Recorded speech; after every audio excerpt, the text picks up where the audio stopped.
Hello and welcome to the channel friends. आज हम देखने वाले हैं हंगरी।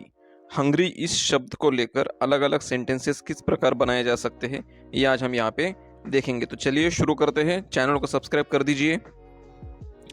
हंगरी हंगरी का मतलब होता है भूखा या भूख लगना। इसे हम बोलते हैं हंगरी इंग्लिश में।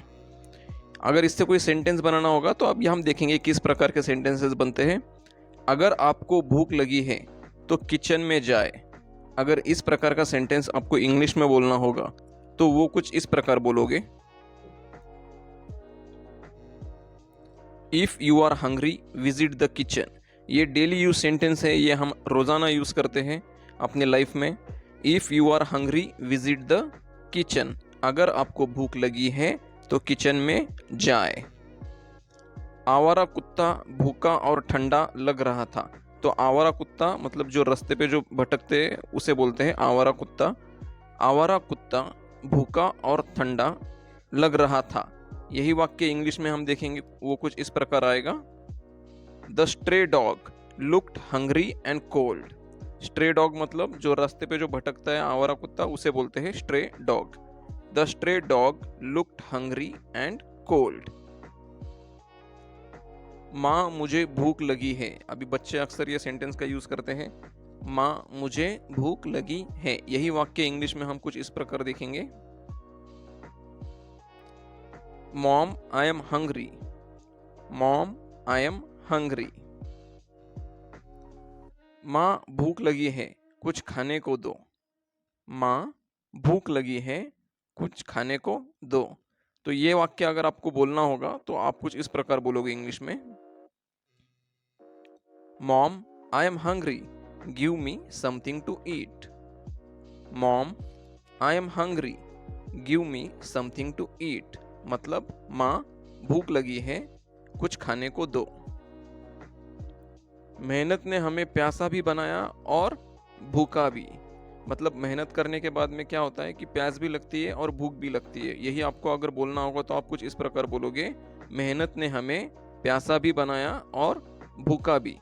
यही वाक्य अगर आपको इंग्लिश में देखना है तो आप कुछ इस प्रकार बोलना होगा। Hard work made us thirsty and hungry as well. Hard work made us thirsty. Thirsty मतलब प्यासा, एंड हंग्री, हंग्री मतलब भूखा, as well. Hard work made us thirsty and hungry as well. मेहनत ने हमें प्यासा भी बनाया और भूखा भी। पिताजी ने मुझसे पूछा कि क्या मुझे भूख लगी है और मैंने हाँ कहा। अगर इस प्रकार आपको बोलना होगा कि पिताजी ने मुझसे पूछा कि क्या मुझे भूख लगी है और मैंने हाँ कहा, तो इस प्रकार आपको बोलना होगा इंग्लिश में। Dad asked me if I was hungry and I said yes. वापस रिपीट करते हैं। Dad asked me if I was hungry and I said yes. तो देखिए दोस्तों, बिल्कुल भी सिंपल लैंग्वेज है। अगर आपको ज़्यादा भूख नहीं है तो हम इंतज़ार कर सकते हैं और साथ में खा सकते हैं। ये भी डेली यूज सेंटेंस है, हम इसका हमेशा यूज़ करते हैं। अगर आपको ज़्यादा भूख नहीं है तो हम इंतज़ार कर सकते हैं और साथ में खा सकते हैं। अगर इस प्रकार आपको बोलना होगा बच्चों से या किस इन शब्दों का उपयोग करना होगा। If you are not too hungry we could wait and eat together. If you are not too hungry we could wait and eat together. जब भी आपको भूख लगे आप आ सकते हैं।